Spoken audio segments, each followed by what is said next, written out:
Exotic bows are a hot topic inside of Destiny 2, given the fact that some of them are a little overpowered in certain activities. With the addition of Verglas Curve inside of Season 20, I wanted to go over each bow that is currently popular, so to speak. That's like Trinity Ghoul, Ticuu's Divination, Monarque, stuff like that. Those are the most popular bows inside of Destiny 2, and I wanted to see how they actually stack up against Verglas Curve. Now, Verglas Curve is an exotic stasis bow. It does come with Hell Barrage, which final blows with this weapon grant stasis arrows. Your next hipfire shot will fire all of them in a single volley. Now, keep in mind, when we are going over these, I am obviously using certain subclasses to pair well with each bow. So in the background footage with Verglas Curve, I am using the stasis turrets, and I'm also using certain mods that will function very well with the bow, so like stasis surge, etc, etc.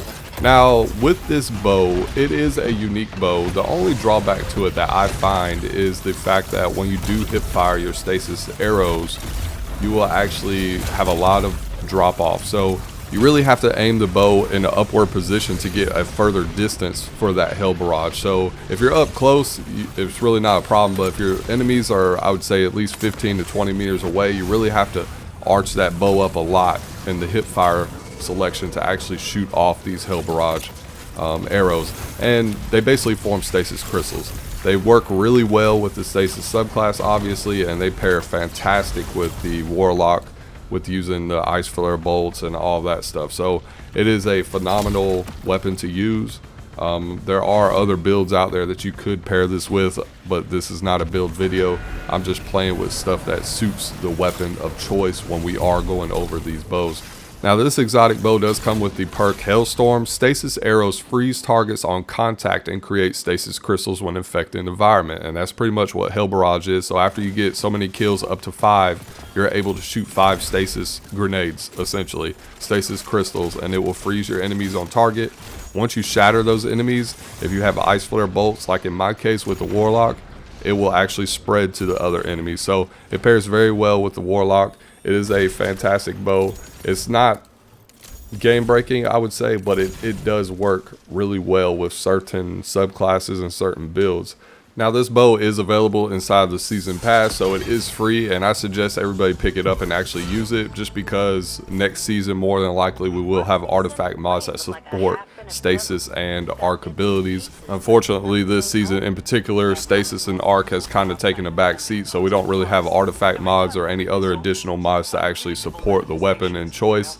But that's just how it goes from season to season. I definitely recommend you guys pick it up and play with it now, just to get used to it and to get the catalyst. And that does bring me to the catalyst. There is a catalyst for this weapon, although it just increases draw time. I didn't really notice it too much. I'm not 100% sure if it's bugged, but as of right now, I didn't really see a need to actually go out and do the catalyst. But it is beneficial. If you are playing with the bow, you might as well just get it knocked out. Now for PvP, it is awful. I don't recommend using this weapon in PvP.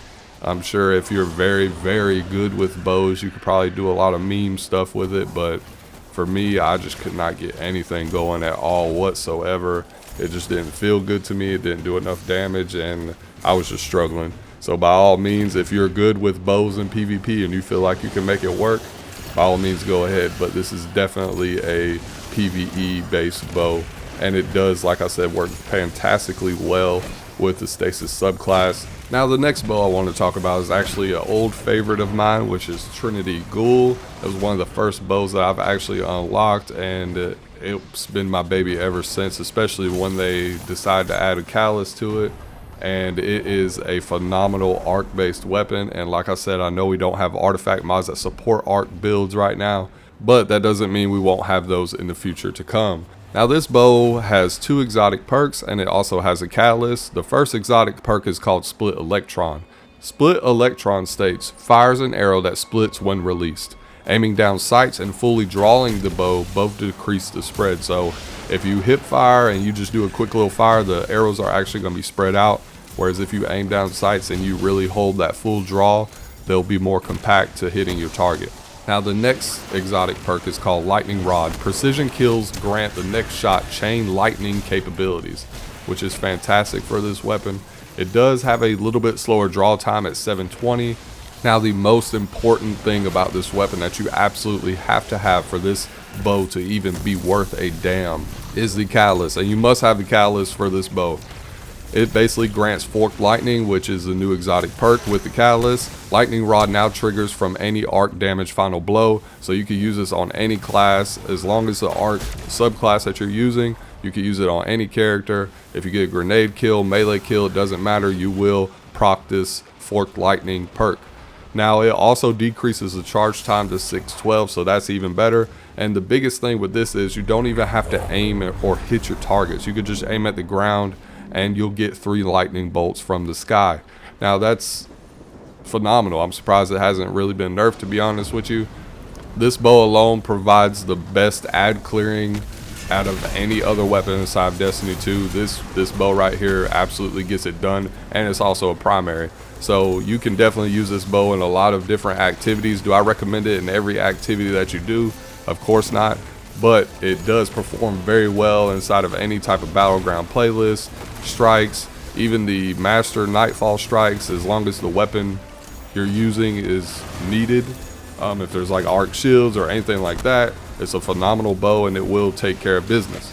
Now, for PvP, it's no surprise that it does suck. It just does not have the damage. You do get the 3 arrows, but it's only 33 per arrow if you hit body, and I believe it's 43 per arrow if you hit head. And more often than not, the biggest issue with this bow is since you shoot 3 arrows, you're not always going to get that full 43 crit per arrow, because all 3 of them just will not hit the head at the same time.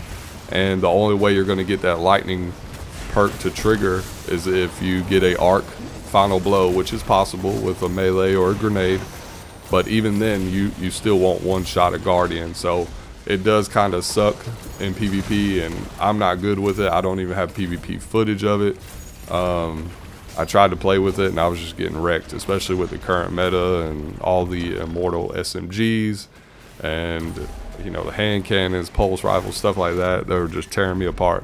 So yeah, I don't recommend this bow at all in PvP, but inside PvE it is absolutely phenomenal. There's so many cool builds that you can do with this bow. Now, for my next bow is actually Ticuu's Divination, and I did a build a long time ago, maybe about 2 years ago, on this bow, and it was a seasonal weapon as well, and that build is no longer, I guess you could say, valid. That build alone did center around Warmind cells, and as you know, Rasputin has passed and he is no longer available to us, so we no longer have Warmind cells inside of Destiny 2. Now, the only way you can actually get Ticuu's Divination is if you purchase it from the exotic kiosk in the tower, which it shouldn't be that much. It shouldn't cost too much at all, but it's okay. It's not a bad bow. I enjoyed using it for what it was at the time when it was very powerful. Now, this bow does come with 2 exotic perks as well, and it does have one that states it's called Sacred Flame. Hip firing, this weapon fires multiple tracking projectiles. Targets marked by these projectiles explode upon death or when struck by another Sacred Flames explosion. Now, this is where the setup comes in. You actually have to hip fire this bow first and then go for the precision shot to get the explosion. Now, they can actually explode upon death, and you'll see a lot of people meme inside the Crucible where they'll just hip fire and then other people go in for the kill, and that will trigger the explosion. But other than that, PvP is a little different, and we'll talk about that here shortly. Now, this bow also comes with casualty arrows. Arrows fired while aiming down sights cause Sacred Flames to instantly detonate. So after you do the hip fire and then you go and aim down sights and shoot the arrow, it will immediately cause the explosion. Whether it kills the enemy or not, you will still get that detonation. Now, precision hits with perfectly drawn arrows increase the power of this detonation. Now, with the hunters, you can actually use Oath Keepers for all the bows, but for certain bows that require a perfect drawn arrow, like the Monarque, you can always get the poison with Oath Keepers. The same goes for Ticuu's Divination. You can always get that perfectly drawn arrow with Oath Keepers. And that's why Oath Keepers is in a class of its own when it comes to bows, and that's why hunters are pretty much dominant when they are using bows, because you can infinitely hold that bow charged. And you always get perfectly drawn arrows with the Oath Keeper exotics. But that's for another topic. So So like I said, if you get the perfectly drawn arrows with casualty arrows perk active, it increases the power of this detonation, which basically overall increases the damage of this detonation. Now, to my knowledge, it does not pair with the actual Scorch and stuff like that with Solar 3.0. Hopefully that does come in the future, but as of right now, it does not. Now, with the catalyst, there is a catalyst for this weapon, and it basically causes Casualty Quiver, which basically states perfectly drawn arrows that detonate sacred flames increase arrow damage. Striking targets unaffected by sacred flame instead refreshes casualty arrows duration.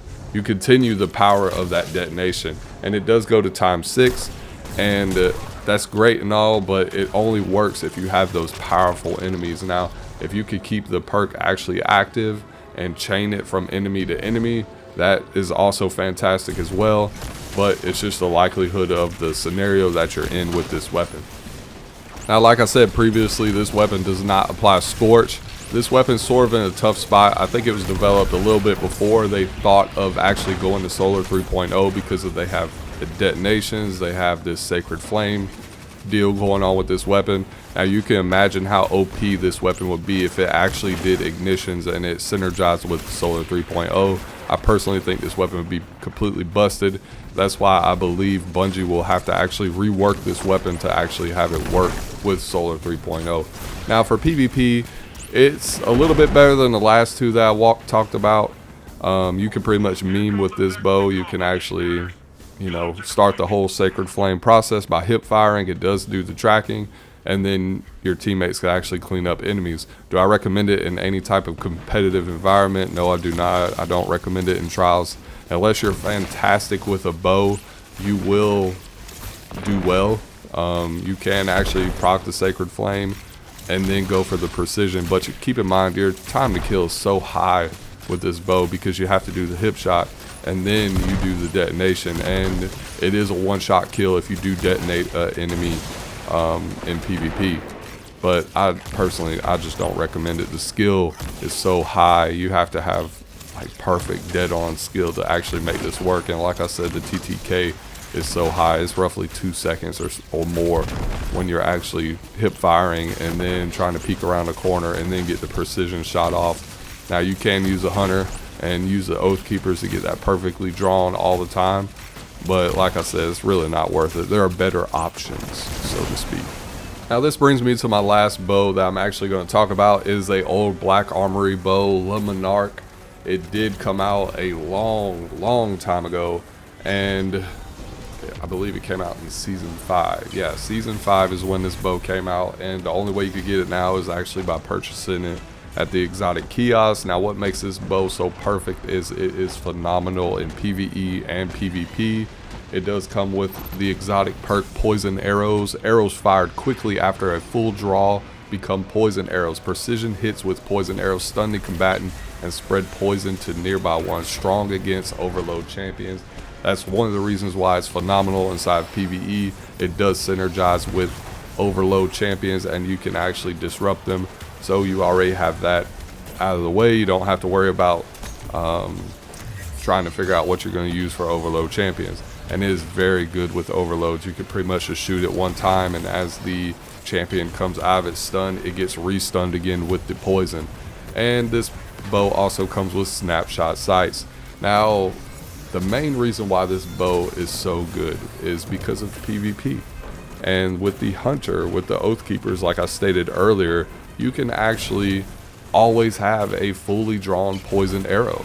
So you never have to worry about, oh, did I get the poison shot off? You don't have to worry about any of that. It does 152 to the head, and you also get 8 ticks of damage. And they did nerf it. It used to be 3, but right now it's actually 2. I've only seen 2. I'm not sure if it's been updated or not. I know in Light GG it does say 3, but here recently I've only seen 2 ticks. 2 damage per tick at 8 times. So the bow in itself is just fantastic. You can absolutely slay guardians with this bow, especially on the hunter class. You can go invis, you can use a lot of different subclasses, but this bow is absolutely strong on the hunter, and I advise everybody to use it. There's no reason not to. I did go flawless with this bow. It is an easy way to up your KD. This bow performs perfectly on pretty much any map that we have in Destiny 2. And the draw time is 684, so it's a little bit longer than a couple of the other bows on this list. But this bow just slaps on anything, any content, any PvE, PvP content is absolutely phenomenal. And now for the ultimate cherry on top is the bow does have a catalyst, and one of the perks is called Unrelenting. Rapidly defeating targets triggers health regeneration. Guardians and powerful combatants count as more than one kill. You will also get a plus 20 to reload speed, which is fantastic. You don't even need a dexterity perk. I recommend just using all reloaders, and the bow immediately you just have another arrow. You have another arrow immediately. And then 2, you also get a plus 30 for stability, so this makes this bow a all-around powerhouse, and it really does piss off a lot of people inside PvP, especially when you use Oath Keepers. You'll get bagged a lot, you'll get some type of message where people are mad, or you'll get other users actually switch to Monarque as well. It is phenomenal inside of 6s, especially when you're playing with a bunch of other randoms who are not in a fire team, whereas you know, if you are playing with a coordinated fire team, you may get overwhelmed a little bit here or there just because they have the communication. But when you're playing solo against other 6s, this weapon, it takes the cake. You can see in the background gameplay, I'm using a Monarque and I'm using the Immortal SMG. And I do go on quite a bit of a streak in this gameplay. This is one of those weapons that absolutely feels fantastic when you're using it. And that's what I love about Monarque. If you have an exotic cipher and you're wondering what you should buy at the exotic kiosk and you don't have Monarque, buy Monarque. It is by far one of the best weapons that you could purchase in the exotic kiosk to date, even with the nerfs. I highly recommend that you purchase it. It is fantastic in PvE, it is fantastic in PvP, especially this season since we have Void artifact mods. You can get volatile rounds. It works well with champions.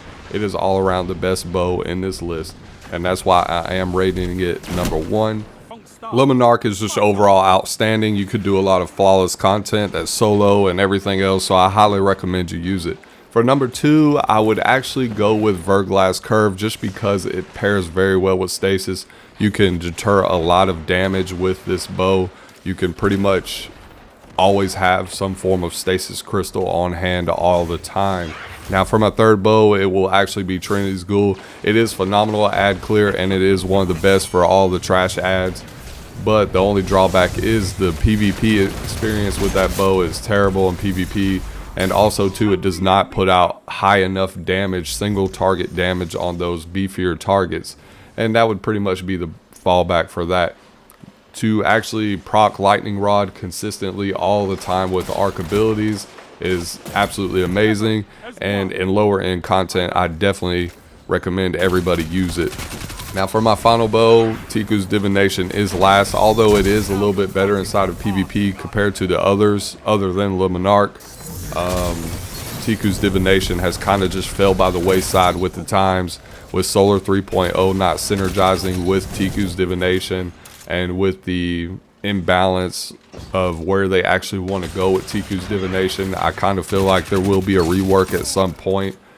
Like I said earlier in the video, I feel like Ticuu's Divination they really didn't have Solar 3.0 in mind. They didn't have ignitions in mind at the time, and when you have Ticuu's Divination that does detonations and they have Sacred Flame instead of Scorch, it's just a hard pass for me to actually recommend the bow because of everything that's going on within the game and the developers themselves. So I definitely expect them to actually do a rework. It's either they'll get a rework for that weapon, or Ticuu's Divination will just fall beside the waistline like some of the other weapons like Legend of Acaris and certain other weapons that are in the game that just don't get that solar, well, that 3.0 love, so to speak. Kind of like Whisper of the Worm, certain weapons out there that just kind of died. I feel like Ticuu's Divination will more than likely be one of those weapons that die if they do not get a rework. So that's my absolute list. Number 1 is Monarque. Number 2 is Verglas Curve. It's fantastic bows. And then Trinity's Ghoul will be number 3. And Ticuu's Divination is pretty much dead at this point just because the developers don't really know where to go with that weapon. Now, if you enjoyed this video, don't forget to like this video and subscribe to my channel for future content. I greatly appreciate it. I appreciate all the views and comments that I've received over the past few days. We will have more content coming out within the next couple of days. I have a couple of other weapons that I wanted to review, a couple of Iron Banner weapons, a couple of Crucible weapons as well. There's a lot that I have in the works for upcoming videos and builds as well, so please stay tuned for all of that. And if you're not subscribed, please consider subscribing to my channel. It's a free way to support me. I hope you all have a wonderful day, and I'll see you in the next video.